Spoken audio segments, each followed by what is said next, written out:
boa tarde a todos. Queria começar agradecendo a presença de todos vocês. É um prazer para a gente se reunir aqui essa tarde para falar um pouco sobre novidades no universo contábil, novidades que impactam tantas empresas e tantos contadores. A gente tem o privilégio de contar hoje com um palestrante ultra conhecido, uma fera aí do universo contábil, do universo tributário.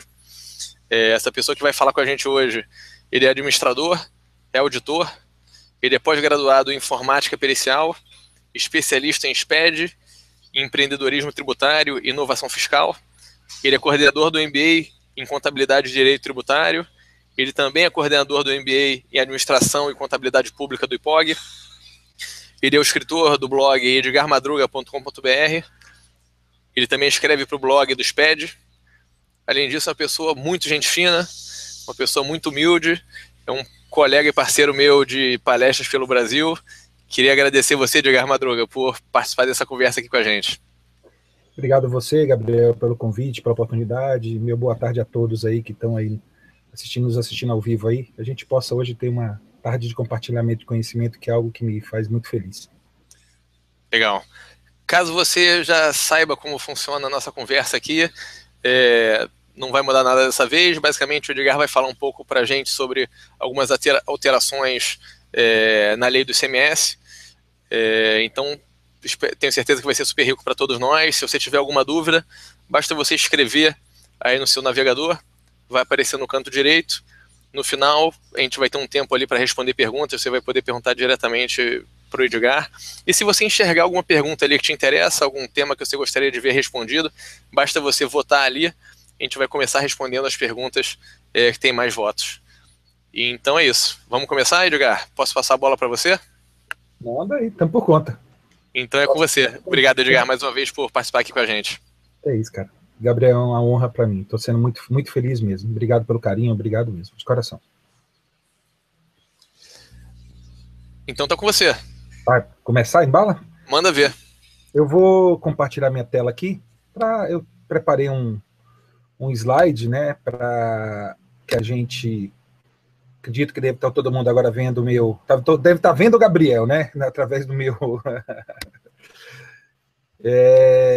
O que a gente pretende abordar aqui, tá, durante o que a gente vai estar falando hoje, são exatamente esses tópicos.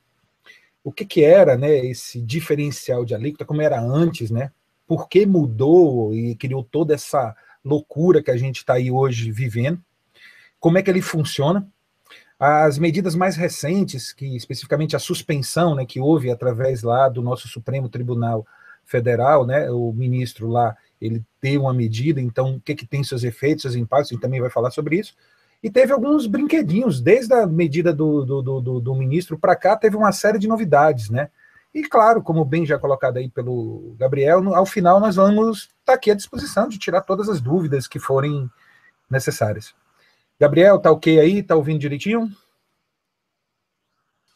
Tudo perfeito. Ótimo. Melhor impossível. Ótimo lá. Então, vou tocar aqui o barco. Como é que era antes, gente? Diferencial de alíquota, ele na verdade já é uma instituição que existe há muito tempo, tá? Esse formato de cobrança, mas numa outra proposta. Como é que ele seria? Imagine aqui, eu estou pegando uma situação hipotética, tá? De uma venda de uma empresa lá de São Paulo para uma empresa aqui de Goiás, perfeito? Ela sendo consumidora final desse produto. O que eu quero dizer com isso? Ela não vai revender essa mercadoria. Ser consumidor final é que eu gosto muito de brincar assim, você está comprando para utilizar, seja no seu uso próprio, ou seja para como ativo, alguma situação. Então, você não está comprando para revender, você seria um consumidor final desse produto. Ok, seria uma situação. Como é que funcionaria isso? Numa situação normal. Vendendo para uma empresa de Goiás, tá? O contribuinte de São Paulo, ele emite uma nota fiscal com alíquota de 7%, ele vai pagar. Gente, tudo que eu estiver falando aqui de alíquota, eu estou falando basicamente somente de um dos impostos brasileiros, né? O ICMS, tá certo? Eu não estou falando das demais tributações. Então ele vai pagar 7% de ICMS. Para quem? Para o estado de São Paulo. E pagava para o estado de Goiás 10% de diferencial de alíquota. Tá? Mas quem pagava esse diferencial de alíquota? o contribuinte, a empresa de Goiás, tá, que pagava para o estado de Goiás esses 10%. Isso sempre existiu. Outra situação, a empresa de São Paulo vender para um consumidor final aqui em Goiás, mas que ele não é contribuinte do ICMS, ele não tem inscrição estadual, ele não é contribuinte, é considerado não contribuinte. Como é que funciona essa hipótese? Como é que era antigamente? Você pagava a alíquota interna do Estado de São Paulo. Eu coloquei aqui, apenas para título de exemplificação, que a alíquota seja 17% em São Paulo. Normalmente, a maioria até tomando, volta a repetir e frisar que isso aqui é uma coisa didática, porque em São Paulo, normalmente as alíquotas são de 18%. Mas eu só quis, para facilitar aqui, vamos imaginar que essa alíquota deste produto seja 17%. Então, a empresa de São Paulo vendendo para um não contribuinte, uma pessoa física, tá, goiana, que mora em Goiás, pagava-se 17% para São Paulo. Quanto é que Goiás recebia? Nada. Tá certo? Isso era o diferencial de alíquota. Bem, e por que foi criado toda essa maluquice aí que a gente está falando? Tá? Assim, perdão. Deixa eu só frisar mais duas coisas. É bom de slide, é um pouquinho para a gente fazer como memória, né?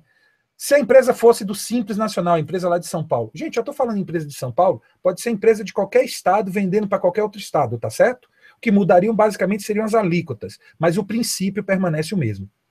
Então, a Simples Nacional, que não seriam essas alíquotas, seriam as suas alíquotas conforme o seu faturamento, que tem as regras, e o seu único problema, o seu único desafio do remetente era saber se o destinatário era contribuinte ou não do ICMS. Se fosse contribuinte, ele usaria a alíquota interna. Se ele fosse contribuinte, usaria a alíquota interestadual.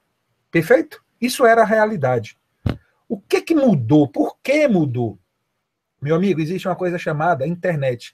O que nós estamos fazendo aqui é algo ao vivo. Eu estou aqui em Goiás, está lá o Gabriel no Rio de Janeiro e vocês espalhados pelo Brasil inteiro. Perfeito? Então, olha bem, essa internet permitiu uma série de coisas. Então, vamos imaginar a seguinte operação que ocorria. Contribuinte de São Paulo vendia para uma empresa goiana que vendia para uma outra lá. Então, você aqui, ó, pagaria os 7%, extremamente semelhante, né? Ficaria 7% para Goiás, 7% para São Paulo, 10% para Goiás. Só que aí me surgiu um tal de venda a consumidor final, uma tal de internet, meu amigo. E o que ela permitiu? O contribuinte de São Paulo, a empresa lá em São Paulo, vender diretamente com muita facilidade aos consumidores finais. Fala-se muito que foi o imposto do e-commerce, mas não é só e-commerce, é toda a venda interestadual, tá, gente? Mas basicamente o que aconteceu? A empresa de São Paulo pode vender com o uso da internet, basicamente, para pessoas físicas, especialmente, tá? Para não contribuintes, para consumidores finais no estado de Goiás. E aí, como é que ficou a partilha desse imposto? São Paulo fica com tudo, Goiás, no nosso exemplo, não fica com nada. O que é que provocou isso? Uma diminuição dos impostos recebidos pelos estados que não tinham características fortes de e-commerce. Existe um estudo, está publicado recentemente, por uma associação de empresas na área de varejo, que 44% das empresas, por isso que eu usei inclusive o exemplo de São Paulo, 44% das empresas, tá, de e-commerce, elas estão sediadas no estado de São Paulo. Então, São Paulo começou a ter um aumento da arrecadação e os estados, porque quando você compra por um site, quando você compra, basicamente, você está fazendo o quê? Deixando de comprar no seu estado o produto. Então, a arrecadação dos estados destinatários caiu. São Paulo, sozinho, 44%. Para você falar, todos os estados do Nordeste somados, não individualmente, cada um deles chegava a uma cota de 1% das empresas de e-commerce.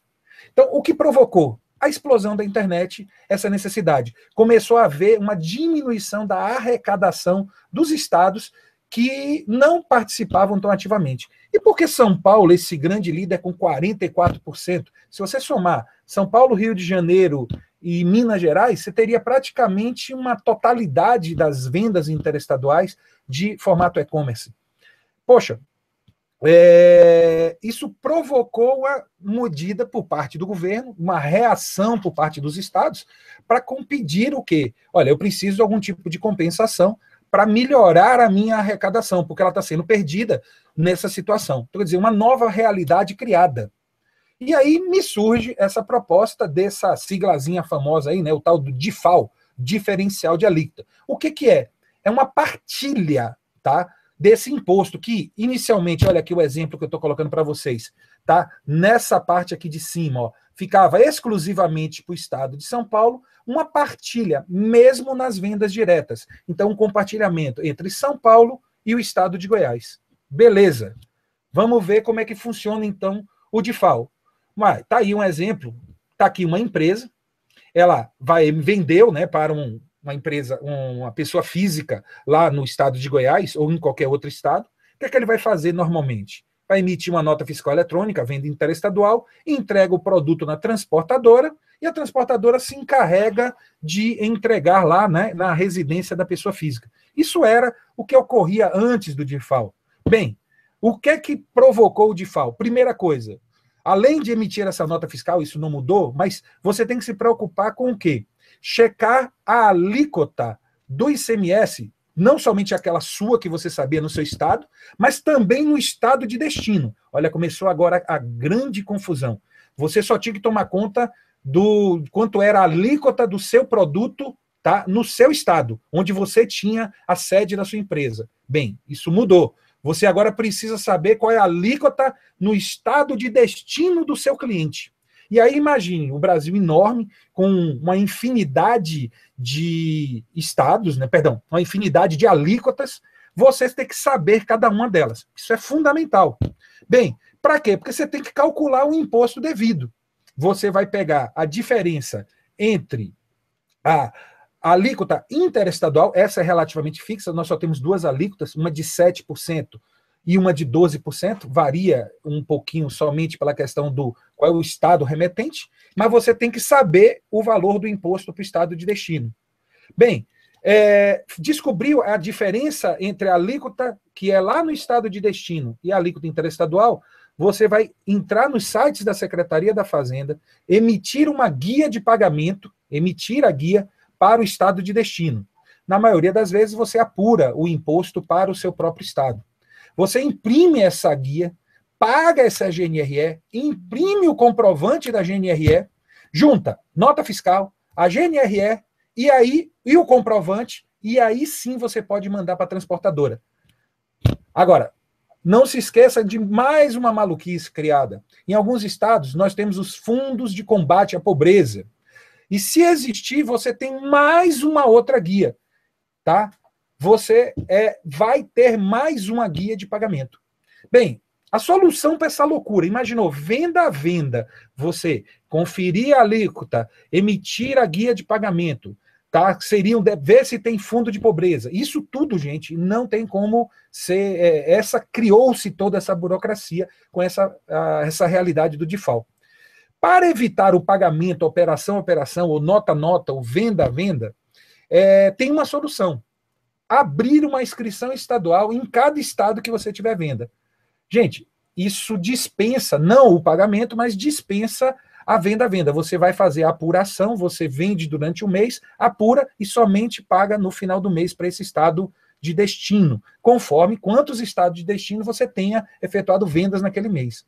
Gente, isso é muito fácil de falar, eu como professor aqui é muito tranquilo. Agora, pense para uma empresa de grande porte, sim, isso é extremamente, vamos dizer, trabalhoso, mas não é impossível abrir uma inscrição estadual e administrar uma inscrição estadual em cada um dos estados de destino. Mas, meu amigo, pense agora no pequeno comerciante. Isso é praticamente inviável ou uma dor de cabeça gigantesca a gente conseguir fazer isso. Bem,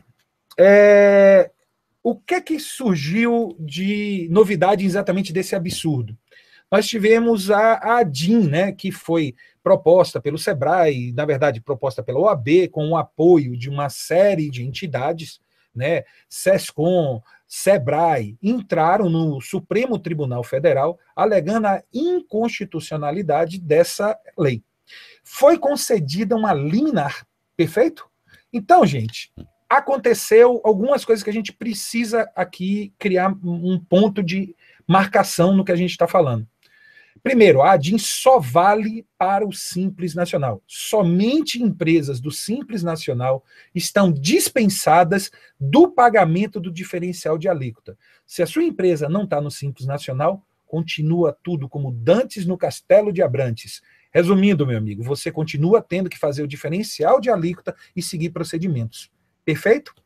Eu já vou comentar aqui que existe uma outra ADIM, tá? E que pede a suspensão do diferencial de alíquota para também todas as empresas, quer dizer, para as demais empresas. Essa ADIM, ela foi analisada pela ministra Carmen Lúcia agora, tá? E ela não deu a liminar, ela apenas colocou um rito celere para julgamento rápido da decisão. Então, nesse momento que a gente está aqui fazendo ao vivo, existe apenas uma indicação que haverá um julgamento rápido pelo Supremo Tribunal Federal, só que de forma colegiada, para suspensão do DIFAL para as demais empresas. Perfeito? Bem, o que é que virá disso? Eu já posso aqui expressar um ponto de vista. Eu entendo, e é apenas opinativo, eu não quero ser doutor da verdade, por favor. Julgamento de Supremo, nós temos que aguardar os julgamentos.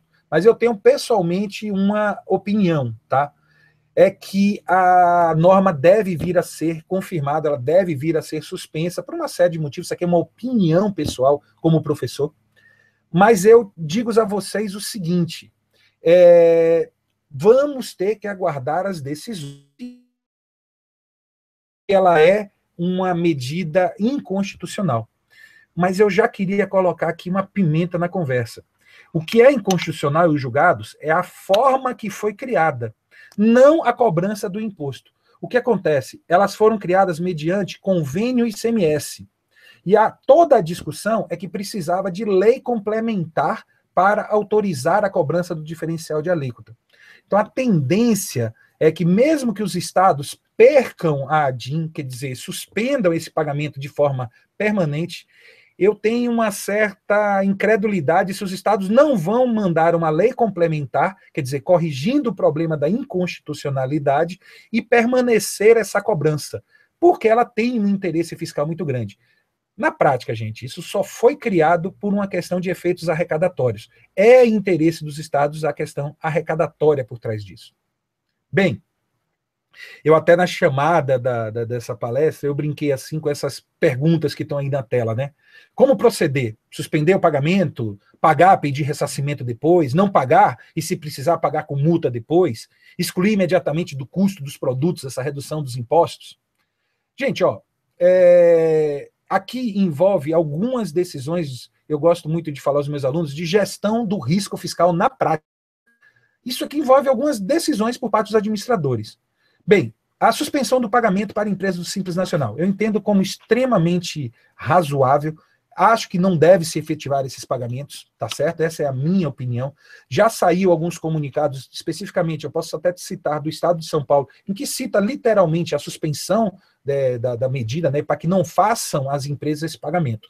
Bem, e se essa liminar no julgamento do mérito for cassada?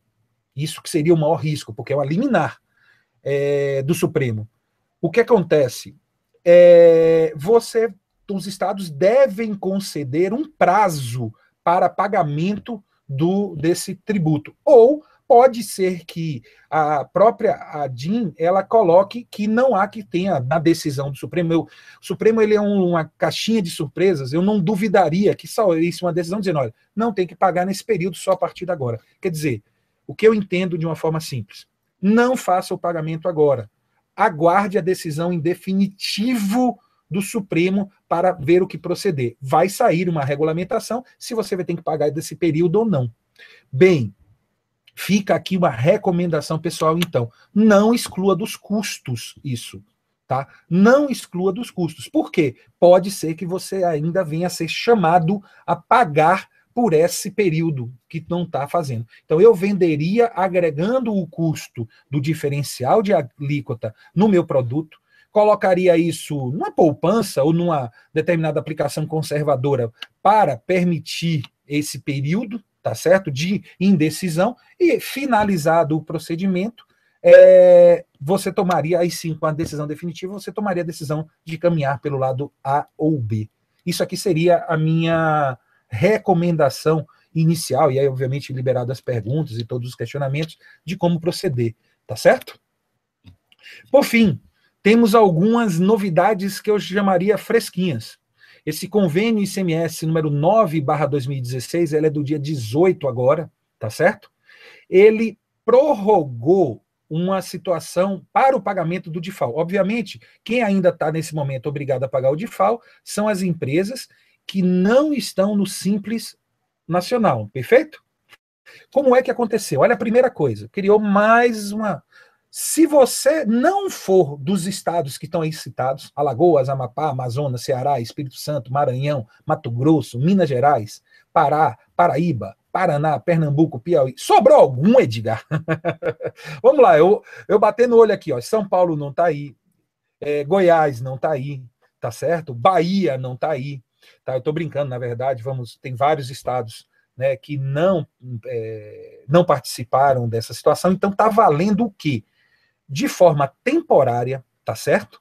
Então, olha bem, se você abriu sua empresa, você tinha sua empresa aberta no final do ano passado, tá? De 1º de janeiro até 30 de abril, você não tem que fazer pagamento nota a nota. Você pode emitir uma única guia no 15º dia do mês subsequente. Então, a guia de janeiro, todas as suas vendas de janeiro podem ser pagas no dia 15 de fevereiro, que já passou. Todas as suas vendas de fevereiro podem ser pagas no dia 15 de março. E aí vai até 30 de abril. Então, temporariamente, você pode fazer o pagamento operação a operação. Qual foi o objetivo desses estados que permitiram com esse convênio? Basicamente, dá tempo para as empresas abrirem suas inscrições estaduais. E isso que eu estou falando aí na tela, poder ficar de forma permanente. Você não tem que pagar operação a operação. Perfeito? Outra maluquicezinha boa aí para falar. Declaração de substituição tributária diferencial de alíquota em antecipação. DESTDA. Olha que sigla mais linda de se falar. Gente, isso foi uma obrigação acessória criada para as empresas do Simples Nacional, que você vai informar exatamente os valores de substituição tributária, do DIFAL e de antecipação efetuado. Perfeito? Essa obrigatoriedade, ela começou em 1º de janeiro de 2016, tá certo? A sua primeira entrega era no dia 20 de fevereiro, perfeito? Mas o que ocorreu? Ocorreram uma série de novidades. Primeiro delas, a maioria dos estados prorrogou a entrega de janeiro e fevereiro para o dia 20 de abril. Então, você não tinha que entregar agora, dia 20 de fevereiro, a sua declaração de janeiro. Você só vai entregá-la dia 20 de abril. A de fevereiro também dia 20 de abril. Mas aí tivemos algumas novidades, assim, Goiás, tá? Especificamente, dispensou. Você, se for contribuinte de Goiás, você está dispensado dessa declaração. Isso é o único estado que dispensou seus contribuintes, melhorando o cenário tributário, foi o estado de Goiás. E nós temos outros 3 estados com situações específicas. Rondônia e Tocantins, essa obrigação só começa para suas vendas a partir de 1º de julho desse ano. E o Espírito Santo só a partir de janeiro de 2017. Perfeito? Voltando aqui. Deixa eu voltar aqui. Gabriel, tá me vendo aí agora? Tô vendo sim, Edgar. Pronto. Era assim, provocação de forma geral, o que eu queria começar a falar, tá? Era exatamente isso, tá? Que era esse slide que dei uma colocaçãozinha do cenário que aconteceu, das principais novidades, mas agora eu queria começar a falar, perguntar, perguntas. Começar a ouvir, né? Cara. Edgar, primeira pergunta que eu teria para você, assim, minha primeira sensação ao ouvir essa sua explicação, que primeiro foi super didática, super clara, é que, tem algo errado com o nosso país, né, Edgar? Claramente, né? O Brasil já é de longe o país que tem o maior volume de obrigações fiscais, todo ano contadores gastam 2.600 horas por empresa, por ano, só para cumprir as obrigações. Isso já é 10 vezes mais do que a média do mundo. E aparentemente a gente continua indo cavando, a gente está no buraco e continua cavando cada vez mais, né? Tornando a vida das empresas e dos contadores cada vez mais difícil, né? Minha pergunta é, como que a gente muda isso, Edgar? Como que a gente reverte essa tendência aí? Vamos separar duas coisas. Primeiro, eu concordo em gênero, número e grau com o que você disse. É para mim motivo de muita tristeza ter visto a publicação dessas normas. Eu, como um professor, um entusiasta de crenças, tá? de simplificações, eu vi com muita tristeza a criação dessa, porque, na verdade, é uma burocracia absurda, criada com um único intuito, vou ser pragmático. Isso só teve uma função, isso só foi criado por causa de uma coisa, arrecadação. Na verdade, aumenta a arrecadação dos estados destinatários do produto. Então, essa correria toda, essa publicação de última hora, esses ajeitamentos ocorreram essencialmente para aumentar a arrecadação dos estados de destino. Isso foi o fator que provocou tudo isso, ok? E aí vem a má notícia. Eu lhe falo que 70% do cenário de maluquice tributária, ela tem características únicas, a arrecadação. Os governantes brasileiros, eles têm uma... Por que eu estou entrando na arrecadação e depois eu te explico o porquê da obrigação acessória ser maluca, tá? Por que os governantes são tão complicados nisso? Na verdade, no Brasil tem-se uma vergonha de se cobrar tributo. Eu acho que especialmente pela questão do uso que fazem do nosso dinheiro, tá? Então, você esconde uma série de coisas, uma série de situações. E esconder essas coisas começam a gerar complexidades. Por exemplo, a alíquota do ICMS, eu aqui citei 17%, mas ela tem uma pegadinha. O ICMS compõe, isso é do tributo, tá? O ICMS compõe a sua própria base de cálculo. Na verdade, se você for calcular quando você está fazendo seus impostos, você é empresário, você vai ver que o percentual que você dá para o governo da sua venda, você vendeu R$100, você não dá R$17 para o governo, porque o imposto compõe sua própria base de cálculo. Dá algo próximo a 20 pontos, aqui eu vou faltar memória de lembrar, mas é 20 ponto alguma coisa, por cento de alíquota. Então, por que ele escondeu isso? É para poder não mostrar que a alíquota é de 20%. Não seria mais transparente dizer, ó, a alíquota você pega seu produto e aplique 20%. Ele já começa a criar uma máscara para esconder isso. E, de certa forma, benefícios fiscais, guerras fiscais ocultas, começam a criar uma complexidade. Eu tenho um amigo que eu gosto muito, chamado Marcos Dias Leão, que é um colega de trabalho, e ele fala uma coisa que para mim é séria. Vamos dizer, a apuração do tributo em si é muito simples. O problema são as exceções. Quer ver uma coisa? O caso do ICMS. Você vai pegar a sua compra, o valor do crédito que está destacado na sua compra, o valor de que você destacou do produto final, um menos o outro, o valor do imposto a pagar. Ah, meu amigo, quem dera que fosse assim. Mas você acredita que já foi assim? E assim funciona em qualquer lugar do mundo, né? Esse cálculo que você descreveu é o padrão em qualquer lugar do mundo. Aqui, infelizmente... Gabriel, já foi assim. Num dos livros que eu escrevi, tá? Eu cito exatamente a história do ICMS. E já foi assim no Brasil. A gente não está falando de futuro, não. No Brasil já foi uma única alíquota para a totalidade dos produtos. Ocorre é que nós temos a questão das exceções criadas. Você quer ver um pequeno exemplo? O Simples Nacional, que de simples não tem nada. Ele foi criado para ser o quê? Uma única alíquota baseada no faturamento das empresas, né? Uma alíquota que reunisse uma série de tributos. Na última lei complementar que ampliou a extensão do Simples para uma série de atividades que estavam fora, né, no final do ano passado, no ano retrasado, o que aconteceu com essa lei? Ela incluiu um itemzinho que eu acho assim hilário. Vou fazer uma pergunta, peraí. Você acha justo que a gente dê uma redução tributária para produtos da cesta básica? É justo, né? Você acha justo? Eu acho justo. Cuidado com o que você deseja. Porque esse clamor de achar isso justo foi colocado na lei complementar do Simples Nacional, que deverá se dar um tratamento diferenciado para produtos da cesta básica. Opa! Lindo, né? Você concordou? Estamos apoiando todo mundo, né? Vamos soltar foguetes para o governo. Agora, cuidado com a operacionalização, cuidado com o que você deseja. Por quê? A partir quando isso for, ainda não está em vigor, mas quando isso for regulamentado, nós vamos criar um problema. Vamos ter que segregar as receitas de produtos que são da cesta básica. E o que é pior, cesta básica muda de estado para estado. Dependendo do estado, cesta básica envolve uma coisa e cesta básica envolve outra. Você quer ver algumas maluquices que nós temos com o Brasil sobre cesta básica? Só para ficar divertido, e aí começa a complicação que a gente está falando? Em alguns estados, absorvente com abas com abas não faz parte da cesta básica. O sem abas faz. Puxa. Outra coisa, saco de arroz. Sabe arroz? Arroz. Se for de 1 quilo, é cesta básica. Se for de 5 quilos, não é cesta básica, em alguns estados.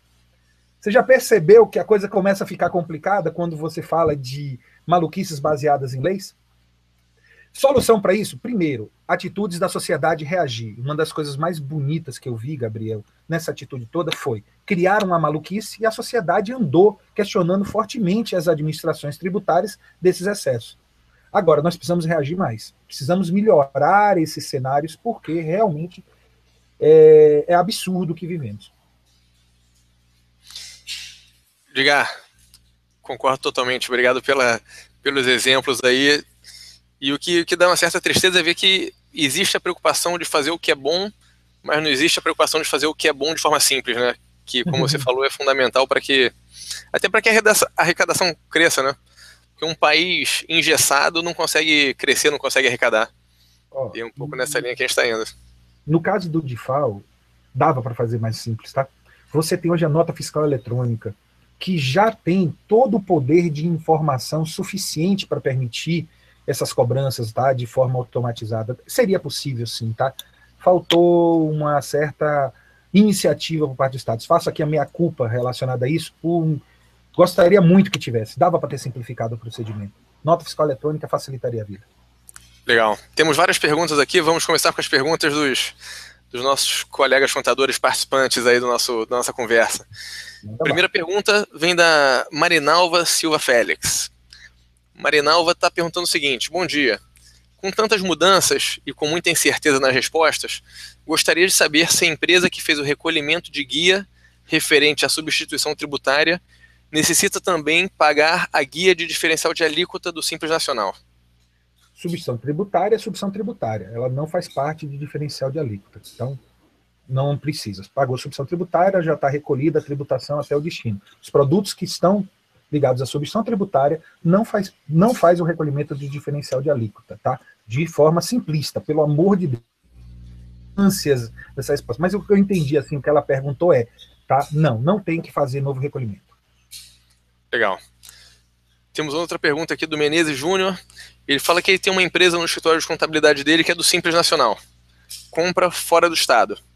Ela paga a guia de substituição tributária na entrada da mercadoria no nosso estado. Ela tem que pagar esse diferencial de alíquota? É uma empresa varejista de diversos produtos. Eu acho que é a mesma pergunta, né, Edgar? Quando for substituição... Gente, olha, aí vem alguns probleminhas. Houve algumas mudanças em relação à substituição tributária, que alguns produtos, nem todos os produtos puderam permanecer na substituição tributária. Isso foi uma alteração de legislação que houve. Bem, eu estou partindo da afirmação, a gente aqui ficaria numa situação extremamente complexa de lidar com legislações do Brasil inteiro, então eu estou partindo da premissa que ele colocou. O produto tem substituição tributária, ok? Eu não estou entrando nesse mérito. Se tem substituição tributária, não há que se fazer novos recolhimentos. Legal. Mais uma pergunta, eu acho que o que não falta é pergunta aqui, Edgar. Bom demais. Deixa eu falar uma coisa. Do Fabiano Ferro. Uma dúvida, por favor. Pelo que eu entendi, as empresas do Simples estão dispensadas do DIFAL conforme liminar. Ok.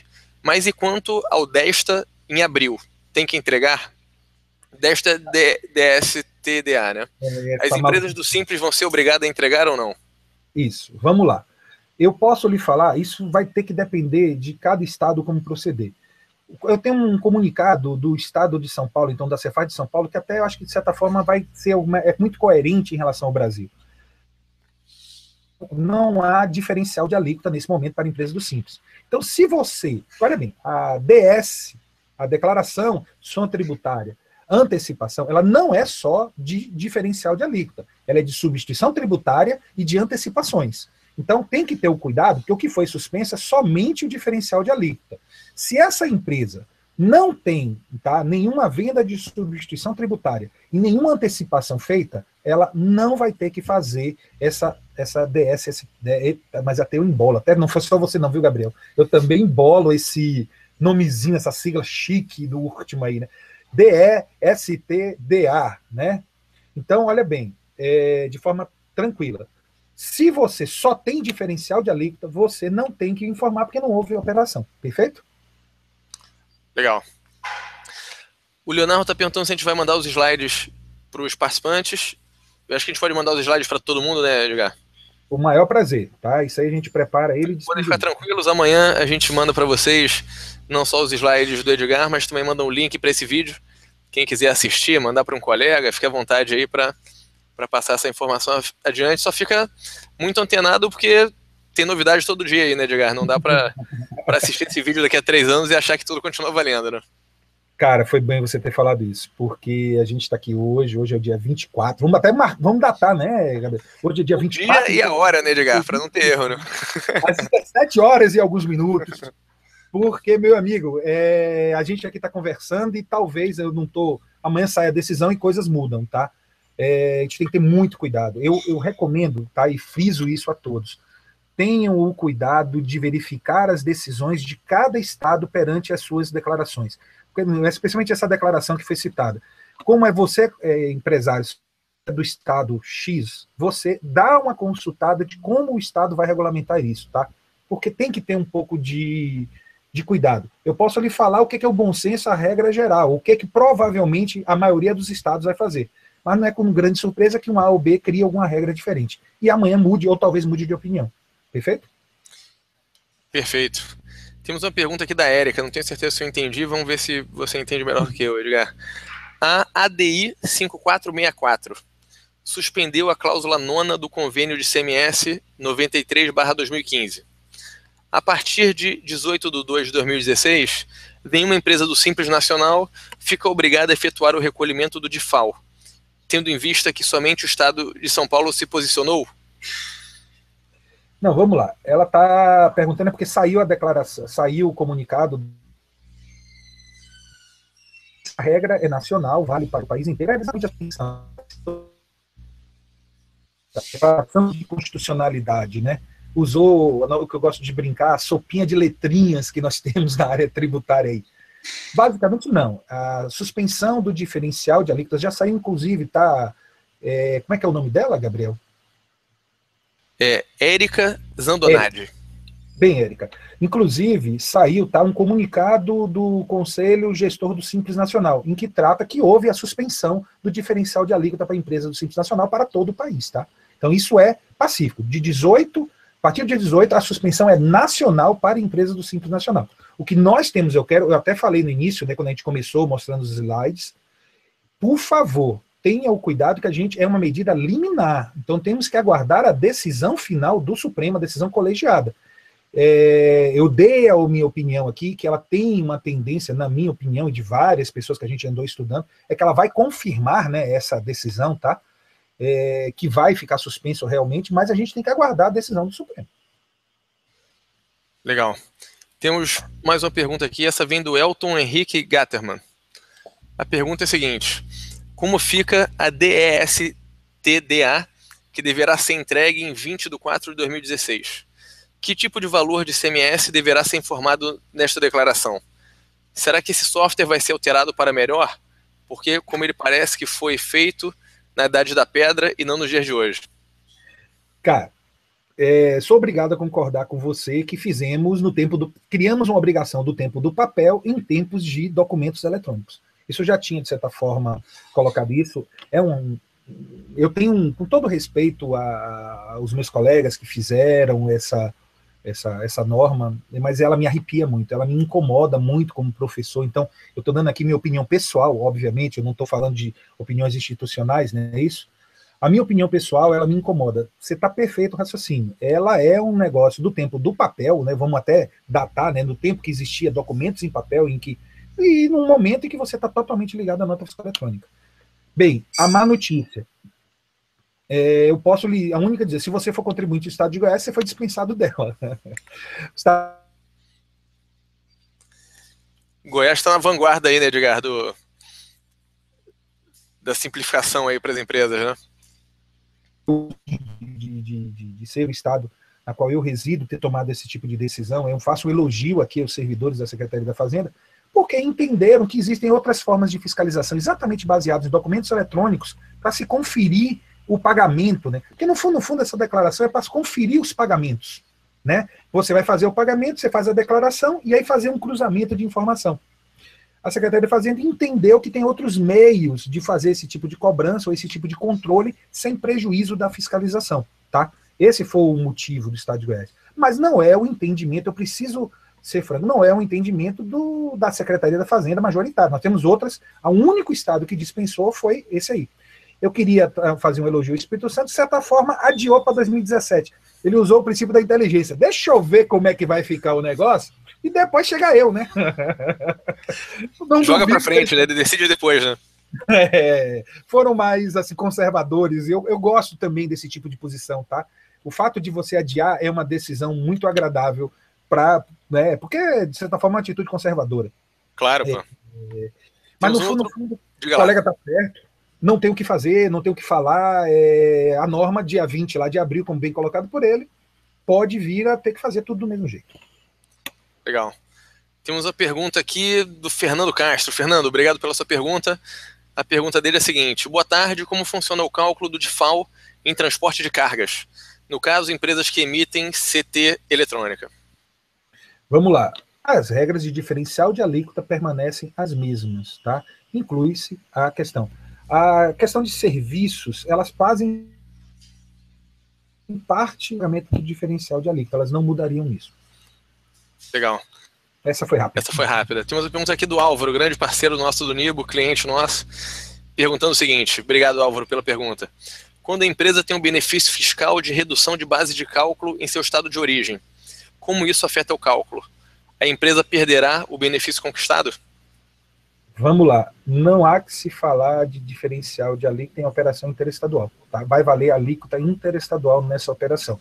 Sim, ele perdeu esse benefício, porque era um exemplo até de um slide que eu falei assim, em que a totalidade do imposto ficava para o estado de origem, né? Os 17%, a totalidade para o estado que vendia em e-commerce. Até foi um dos slides que eu citei como exemplo. Até isso a gente já sabia, acabou não tendo comentado, foi o Álvaro, né, o nome dele, né? É o Álvaro. Acabou me dando uma oportunidade de falar. O que aconteceu? Alguns estados eles passaram para fazer guerra fiscal também. Eles passaram a dar exatamente essa redução de base de cálculo, que é o quê? Diminuindo o valor do imposto nas vendas para consumidor final para outros estados. Então, atraindo empresas, né? Então, houve alguns movimentos em alguns estados desse tipo de procedimento. Infelizmente, para efeito de diferencial de alíquota, não está valendo mais qualquer redução de base de cálculo em operação interestadual. Por favor, vai valer a norma interna, né, das operações internas que a redução de base de cálculo permanece. Legal. Então, eu imagino assim, estou entendendo que grande parte da motivação do DIFAL não só é reconstruir a arrecadação de alguns estados de destino, mas também acabar com essa guerra fiscal de estados querendo atrair operações de e-commerce, reduzindo a arrecadação do sistema como um todo, né? Olha bem, existe uma fase de transição. Por exemplo, nesse momento, o diferencial de alíquota ele fica 60% para o estado de destino esse ano, né? 40% para 60% para o estado de origem, 40% para o estado de destino. Ano que vem inverte, né? Já fica 60% para o estado de destino. No outro ano, 100% para o estado de destino. De certa forma, vai diminuir de você, vamos dizer, a tributação no destino. Aí nós estamos falando de alguns princípios de reforma tributária. Nós temos ideias espetaculares no país. Quer acabar com guerra fiscal? Uma das medidas talvez mais simplistas é você exatamente colocar o ICMS como princípio do destino.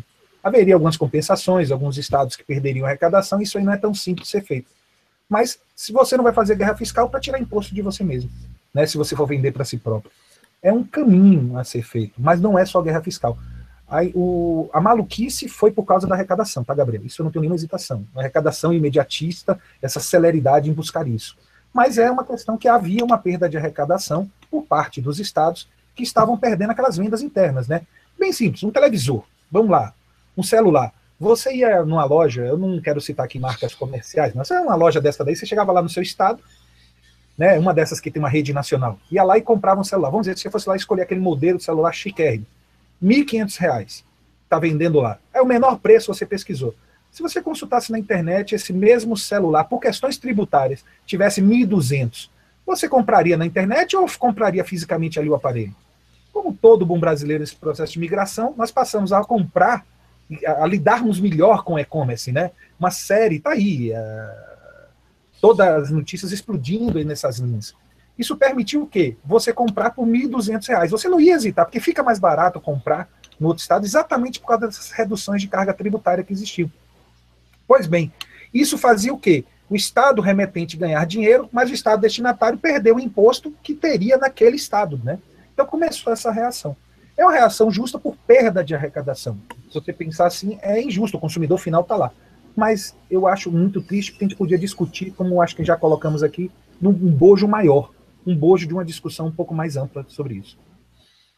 Legal. Temos uma pergunta aqui da equipe da Novo Tempo Contabilidade. A pergunta é: estamos falando somente das empresas de e-commerce ou empresas revendedoras de mercadoria, mesmo que sejam do Simples Nacional em geral? Essa é muito legal, tá? Apaga essa história. Gente, ó, isso foi muito legal, pessoal, e obrigado pela você me deu que eu falei. É bom as perguntas, porque dão gancho, né, pra gente lembrar de coisas a serem faladas. Esquece e-commerce, é venda interestadual, tá? Isso não tem nada a ver com e-commerce. Pense na seguinte coisa, tá? Você é uma loja física e vende para outro estado, para uma pessoa física. Você vai botar na transportadora. Foi até o exemplo que eu coloquei nos slides. Você tem que pagar diferencial de alíquota do mesmo jeito. A venda tenha sido por telefone. Aí já não é mais... telefone seria e-commerce, Gabriel? Difícil definir, né? Aí começa, você entendeu? Imagina, e se o cara foi lá fisicamente? Não, vamos complicar. Vamos pegar umas situações nesse Brasil que é amplo. Goiás e Distrito Federal, tá? Quem conhece as fronteiras entre Goiás e Distrito Federal, você tem um determinado momento que uma avenida, de um lado da avenida é Goiás, do outro lado da avenida é Distrito Federal. Se a empresa, você atravessou a avenida então, foi lá no Goiás, comprou um produto e mandou entregar, você tem que pagar diferencial de alíquota do mesmo jeito. Isso não muda, tá? O conceito. Então, a resposta ao pessoal, esquece e-commerce. O conceito é venda interestadual, perfeito? A consumidor final. A definição de consumidor final é importante. Então, você precisa saber se o cara é ou não é consumidor final do seu produto, perfeito? Para poder ter essa é a pegadinha também da história. O que já não é uma coisa trivial também, né? Ter certeza que o camarada é o consumidor final ou não, né?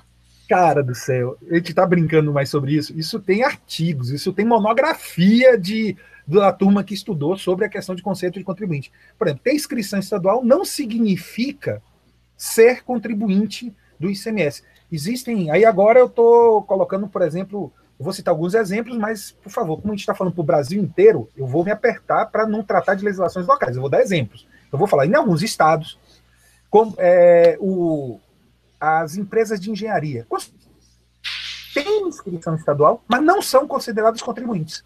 Então elas são consumidoras finais. Então, olha, o cara tem inscrição, o cara tem CNPJ, tem inscrição estadual, mas é não contribuinte. Você tem situações inversas. Tá? Em alguns estados, dispensa a inscrição. O cara é contribuinte, mas está dispensado de inscrição estadual. Você acredita nisso? Então, é uma coisa que, infelizmente, é um estudo a ser feito. Essa burocracia foi jogada na mão. As empresas de grande porte, deixa eu colocar isso para vocês, nós temos colegas, a gente, como falei, você tinha citado, eu sou coordenador de um MBA, a gente tem vários colegas professores na área tributária, a gente lida com esses tributos pelo Brasil inteiro. Quando a gente fala da situação para empresas de grande porte, é uma questão de investimento e dinheiro. Tem um custo, como você falou, da burocracia. Mas você tem soluções para providenciar isso. Soluções que vão te dizer a tributação do estado de destino, soluções que vão definir regras de negócio, que vão definir se ele é ou não é contribuinte do ICMS, tá? Para resolver isso. O que pega mesmo é para pequeno. O pequeno que não tem ou capacidade financeira ou capital de giro para bancar uma estrutura que suporte essa burocracia que é necessária de fazer. A verdade é que para o pequeno e para o grande também é um desperdício gigantesco, né?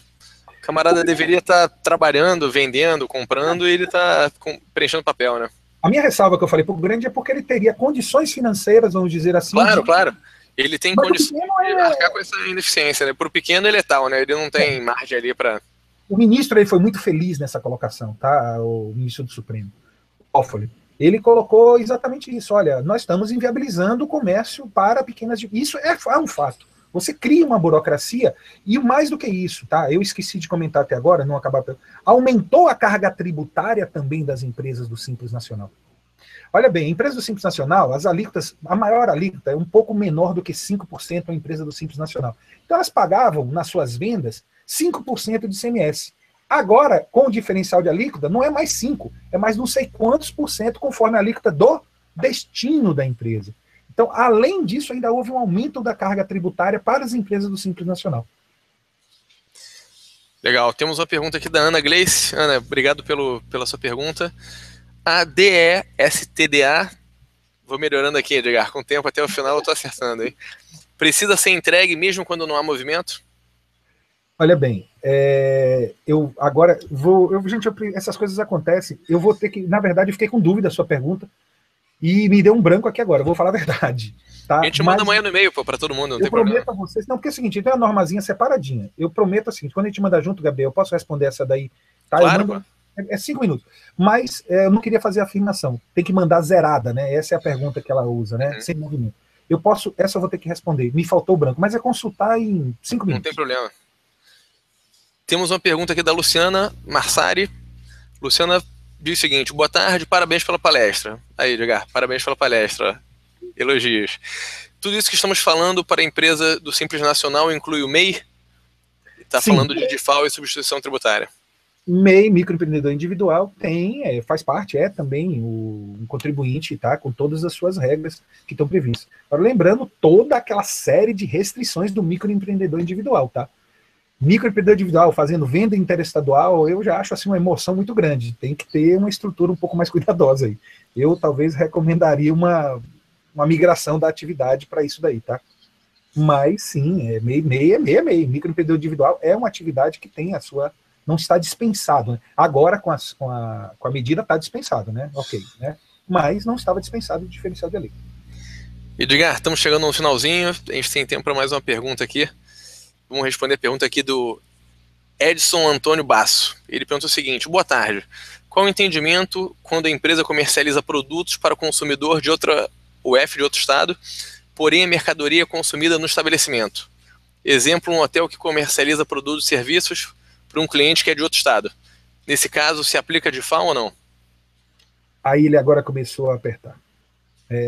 São casos que eu quero ter a humildade de falar que eu não consigo dar casos concretos, a gente precisava entender melhor essa operação, estudar melhor para que eu não fique falando coisas de forma genérica, tá? Eu posso lhe falar aqui numa palestra a regra geral. Casos mais específicos, tá? Primeiro, existe uma série de dúvidas ou de limbos nessa discussão. Ele pegou uma coisa, por exemplo, eu vou dar um exemplo aqui. Imagine que você tenha um meio parecido com o que ele falou. Tá? E seu caminhão, você é sediado aqui, o seu caminhão é do Rio de Janeiro, né? Seu caminhão, a empresa é do Rio, o caminhão é do Rio, mas ele quebra aqui em Goiás. E aí você vai comprar a peça para consertar seu caminhão, e aí você vai botar os dados da sua empresa, porque você que está faturando, você tem que pôr na sua contabilidade. E aí, quando você põe na sua contabilidade, emite uma nota de Goiás para o Rio de Janeiro. Mas o produto foi consumido, o caminhão ali dentro de Goiás. E aí? Deve DIFAL ou não? Quando é venda balcão, que a gente chama, é um termo. Então, existe uma certa opinião não unânime em relação a todo o país. Então, alguns casos, como esse citado pelo colega, eu peço a condescendência de não dar uma resposta clara para ele, tá? Precisa dar uma estudada no caso concreto para que a gente faça uma afirmação. Eu precisava entender um pouco melhor o caso dele. E provavelmente nem quem criou essa nova regra pensou nesse caso, né, Edgar, sendo sincero, né? Vamos lá, todos os casos possíveis, eu acho que ninguém consegue imaginar. É fascinante quando você lida com a área tributária, é o mundo real, tá? Eu me apaixono pelos casos reais. E vira e mexe aparece cada coisa assim, eu não acredito que você está fazendo isso, cara. E o que acontece? O cara tá lá, tô fazendo isso, e não foi previsto mesmo. Isso é muito comum na parte de tributária. E aí temos que lidar. O bom é, nessas horas aí tem soluções.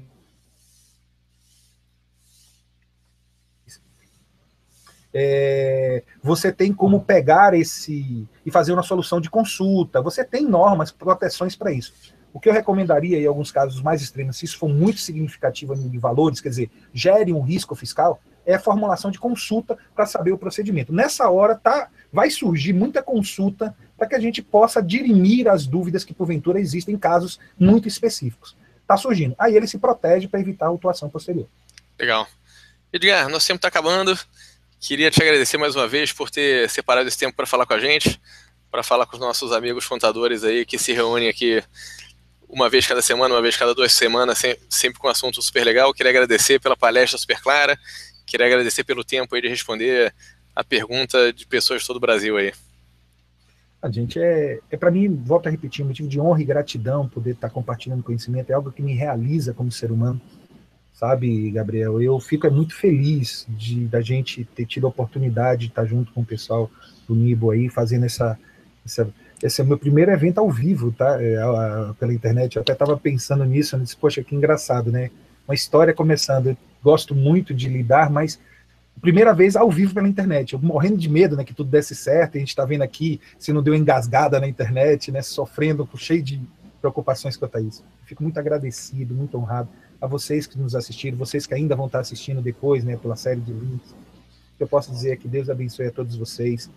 Eu queria tomar liberdade, Gabriel, de fazer um convite a eles, de acessarem as minhas redes sociais. A gente tem aqui, eu vou colocar aqui para vocês de novo um compartilhamento de tela. Fica à vontade, por favor. Especificamente, tá? Aqui o edgarmadruga.com.br, blog do sped.com.br, tá? A gente tem uma série de publicações na área. Tem também aqui o MBA que a gente citou, né, que eu sou coordenador, MBA em Contabilidade e Direito Tributário, um MBA que tem no Brasil inteiro esse MBA, tá? Ele está disponível para as pessoas no Brasil inteiro. E tem turmas presenciais, essa ministra, a gente coordena aí uma equipe de quase 60 profissionais que dão aulas maravilhosas. Então, eu fico aqui um sincero convite, assim, que a gente possa, você que está me conhecendo hoje, estender a isso aqui, né? Então, pelo site,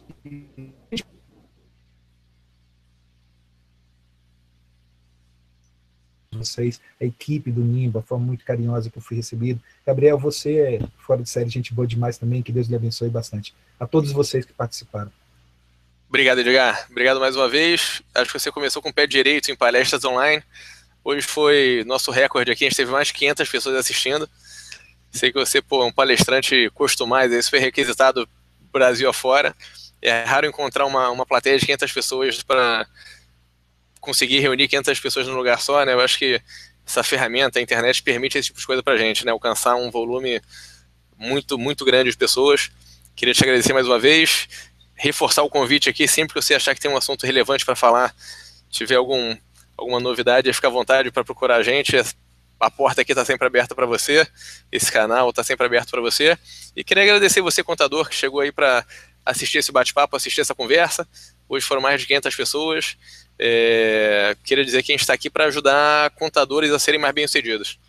Essa é a nossa missão, esse é o nosso plano. A gente tem desenvolvido diversas ferramentas aí que já ajudam centenas de contadores ao redor do Brasil, que já ajudam milhares de empresas.